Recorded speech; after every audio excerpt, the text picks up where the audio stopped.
Genèse chapitre 17.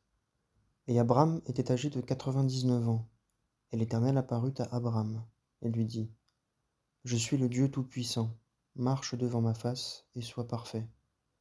Et je mettrai mon alliance entre moi et toi, et je te multiplierai extrêmement. Et Abram tomba sur sa face, et Dieu parla avec lui, disant : Quant à moi, voici mon alliance est avec toi, et tu seras père d'une multitude de nations.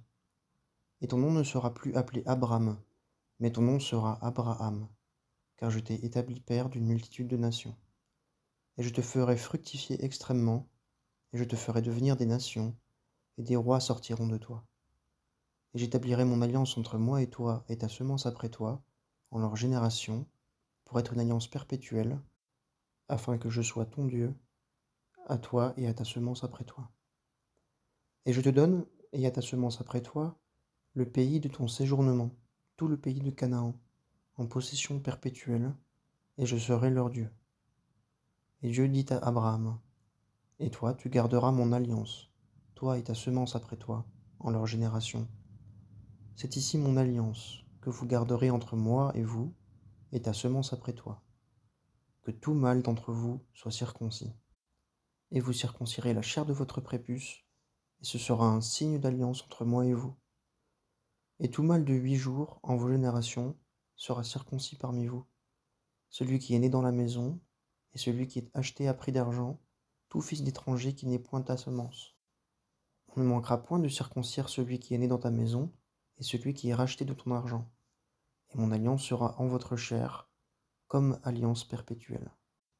Et le mâle incirconcis, qui n'aura point été circoncis en la chair de son prépuce, cette âme sera retranchée de ses peuples. Il a violé mon alliance. Dieu dit à Abraham : Quant à Saraï, ta femme, tu n'appelleras plus son nom Saraï, mais Sarah sera son nom. Et je la bénirai, et même je te donnerai d'elle un fils. Et je la bénirai, et elle deviendra des nations, des rois de peuples sortiront d'elle. Abraham tomba sur sa face, et il rit, et dit en son cœur : Naîtrait-il un fils à un homme âgé de 100 ans ? Et Sarah, âgée de 90 ans, enfanterait-elle ? Et Abraham dit à Dieu : Oh, qu'Ismaël vive devant toi. Et Dieu dit : Certainement, Sarah, ta femme, t'enfantera un fils, et tu l'appelleras Isaac, et j'établirai mon alliance avec lui, comme alliance perpétuelle, pour sa semence après lui. Et à l'égard d'Ismaël, je t'ai exaucé.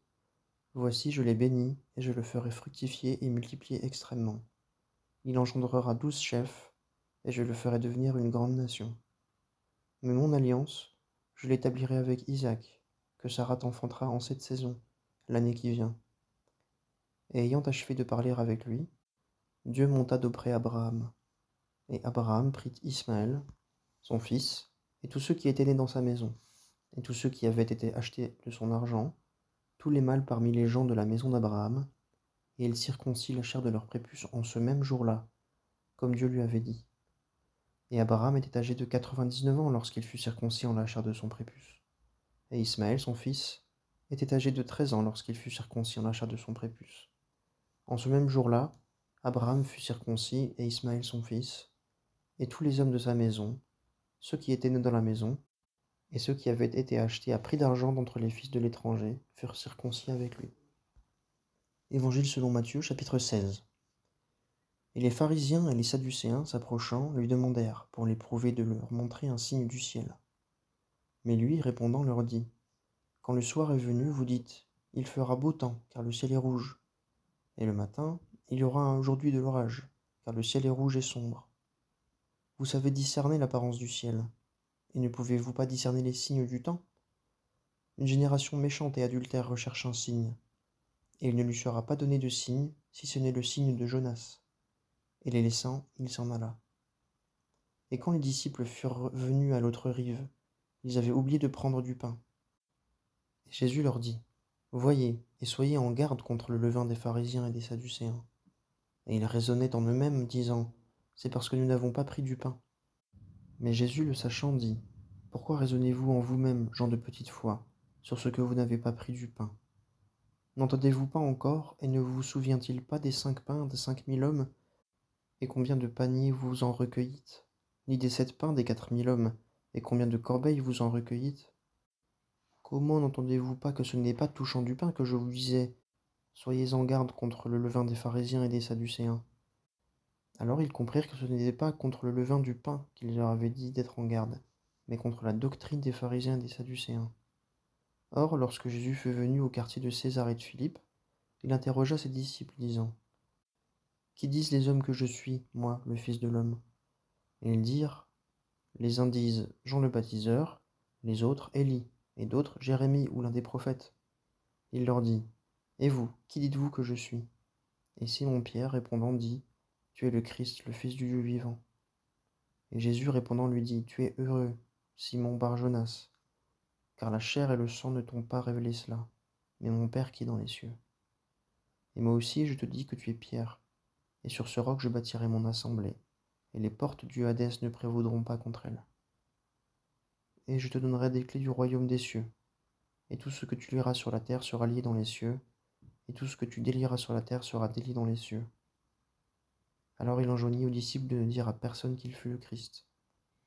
Dès lors, Jésus commença à montrer à ses disciples qu'il fallait qu'il allât à Jérusalem, et qu'il souffrit beaucoup de la part des anciens et des principaux sacrificateurs et des scribes, et qu'il fut mis à mort, et qu'il fut ressuscité le troisième jour.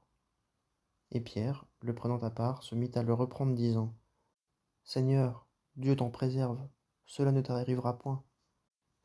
Mais lui, se retournant, dit à Pierre: Va arrière de moi, Satan, tu mets en scandale, car tes pensées ne sont pas aux choses de Dieu, mais à celles des hommes.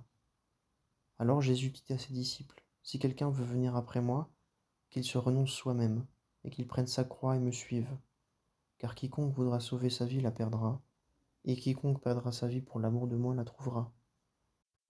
Car que profitera-t-il à l'homme s'il gagne le monde entier, et qu'il fasse la perte de son âme? Ou que donnera un homme en échange de son âme? Car le Fils de l'homme viendra dans la gloire de son Père, avec ses anges, et alors il rendra à chacun selon sa conduite. En vérité, je vous dis, il y en a quelques-uns de ceux qui sont ici présents, qui ne goûteront point la mort jusqu'à ce qu'ils aient vu le Fils de l'homme venant dans son royaume.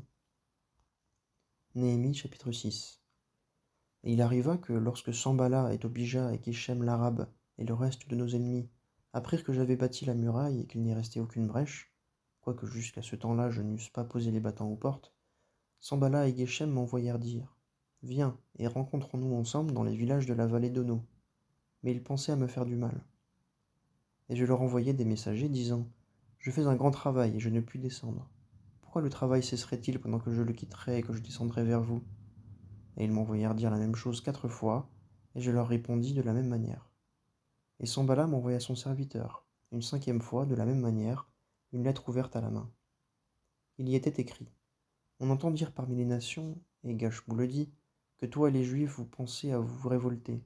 C'est pour cela que tu bâtis la muraille. Et d'après ces dires, c'est toi qui deviendras le roi. Et même tu as établi des prophètes pour proclamer et dire de toi dans Jérusalem: Il y a un roi en Juda. Et maintenant on fera entendre au roi ces mêmes choses. Viens donc maintenant, et tenons conseil ensemble.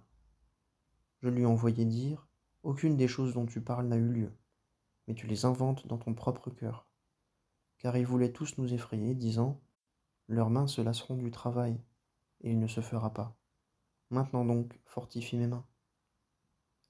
Et moi, je vins à la maison de Shemaïa, fils de Delaya, fils de Méhétabel, et il s'était enfermé, et il dit: Rencontrons-nous dans la maison de Dieu, à l'intérieur du temple, et fermons les portes du temple, car ils vont venir pour te tuer, et c'est de nuit qu'ils vont venir pour te tuer. Et je dis: Un homme comme moi fuirait-il? Et quel homme comme moi entrerait dans le temple et vivrait? Je n'entrerai pas. Et je reconnus que, voici, ce n'était pas Dieu qui l'avait envoyé, car il prononçait cette prophétie contre moi, et Tobija et Sambala le soudoyaient. C'est pour cela qu'il était payé, pour que j'eusse peur et que je fisse ainsi et péchasse, et qu'ils eussent de quoi me faire un mauvais renom, afin de me couvrir d'opprobre. Souviens-toi, ô Dieu, de Tobija et de Sambala, selon ces œuvres qu'ils ont faites, et aussi de Noadia, la prophétesse, et du reste des prophètes qui voulaient m'effrayer. Et la muraille fut achevée le 25e jour du mois d'Élul, en 52 jours. Et il arriva que, lorsque tous nos ennemis l'apprirent, toutes les nations qui nous environnaient craignirent, et furent fort abaissées à leurs propres yeux, et elles reconnurent que cette œuvre avait été faite par notre Dieu. En ces jours-là aussi, des nobles de Juda envoyèrent lettre sur lettre à Tobija, et celle de Tobija leur arrivait, car plusieurs en Juda lui avaient prêté serment, car il était gendre de Shekania, fils d'Arak, et Jochanan, son fils, avait pris la fille de Meshulam, fils de Berekia. Il disait aussi devant moi ses bonnes actions, et il lui rapportait mes paroles. Tobija envoyait des lettres pour m'effrayer. Acte chapitre 16. Et il arriva à Derbe et à Lystre. Et voici, il y avait là un disciple nommé Timothée, fils d'une femme juive croyante, mais d'un père grec, lequel avait un bon témoignage des frères qui étaient à Lystre et à Iconium. Paul voulut que celui-là allât avec lui, et l'ayant pris, il le circoncit à cause des Juifs qui étaient dans ces lieux-là, car tous, ils savaient que son père était grec.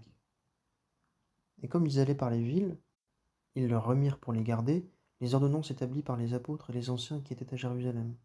Assemblés donc, étaient affermis dans la foi et croissaient en nombre chaque jour. Et ils traversèrent la Phrygie et le pays de Galatie, ayant été empêchés par le Saint-Esprit d'annoncer la parole en Asie.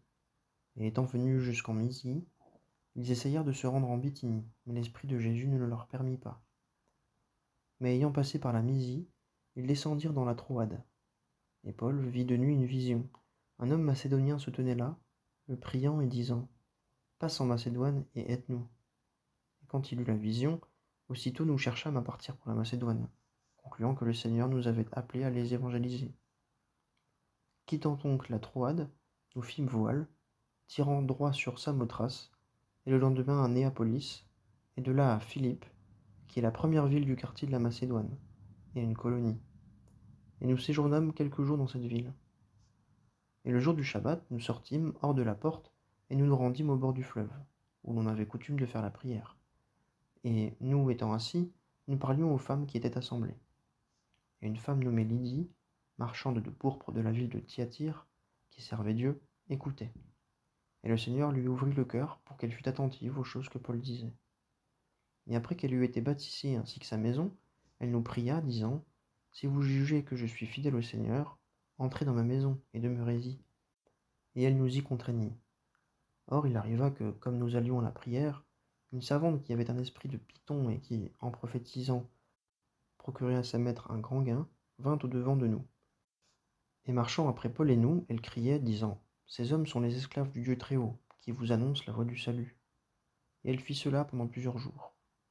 Et Paul, affligé, se retourna et dit à l'esprit « Je te commande au nom de Jésus-Christ de sortir d'elle. » Et à l'heure même, il sortit. Mais ses maîtres, voyant que l'espérance de leur gain s'était en allée, ayant saisi Paul et Silas, les traînèrent dans la place publique devant les magistrats. Et les ayant présentés aux prêteurs, ils dirent « Ces hommes-ci, qui sont juifs, mettent tout en trouble dans notre ville, et annoncent des coutumes qui ne nous est pas permis de recevoir ni de pratiquer, à nous qui sommes romains. » Et la foule se souleva ensemble contre eux, et les prêteurs, leur ayant fait arracher leurs vêtements, donnèrent l'ordre de les fouetter. Et leur ayant fait donner un grand nombre de coups, ils les jetèrent en prison, en commandant au geôlier de les garder sûrement. Celui-ci, ayant reçu un tel ordre, les jeta dans la prison intérieure, et attacha sûrement leurs pieds au poteau. Or, sur le minuit, Paul et Silas, en priant, chantaient les louanges de Dieu, et les prisonniers les écoutaient. Et tout d'un coup, il se fit un grand tremblement de terre, de sorte que les fondements de la prison furent ébranlés, et incontinent toutes les portes s'ouvrirent, et les liens de tous furent détachés. Et le geôlier, s'étant éveillé, et voyant les portes de la prison ouvertes, tira son épée, et allait se tuer, croyant que les prisonniers s'étaient enfuis. Paul cria à haute voix, disant « Ne te fais point de mal, car nous sommes tous ici. » Et ayant demandé de la lumière, le geôlier s'élança dans la prison, et tout tremblant, il se jeta aux pieds de Paul et de Silas. Et les ayant menés dehors, il dit « Seigneur, que faut-il que je fasse pour être sauvé ?» Et ils dirent « Crois au Seigneur Jésus, et tu seras sauvé, toi et ta maison. » Et ils lui annoncèrent la parole du Seigneur, ainsi qu'à tous ceux qui étaient dans la maison. Et il les prit en cette même heure de la nuit, et lava leurs plaies, et sur le champ il fut baptisé, lui et tous les siens. Et il fit monter dans sa maison, et fit dresser une table, et croyant Dieu, il se réjouit avec toute sa maison.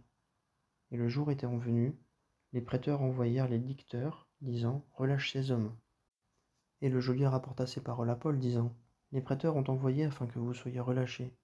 Sortez donc maintenant, et allez-vous-en en paix. » Mais Paul leur a dit « Après nous avoir fait battre publiquement, sans que nous fussions condamnés, nous qui sommes romains, ils nous ont jetés en prison, et maintenant ils nous mettent dehors en secret. Non, certes, mais qu'ils viennent eux-mêmes et qu'ils nous mènent dehors. » Les licteurs rapportèrent ces paroles aux prêteurs. Ils eurent peur, ayant appris qu'ils étaient romains. Et ils vinrent et les prièrent de se rendre à leur vœu. Et les ayant menés dehors, leur demandèrent de sortir de la ville. En étant sortis de la prison, ils entrèrent chez Lydie, et ayant vu les frères, ils les exhortèrent et partirent.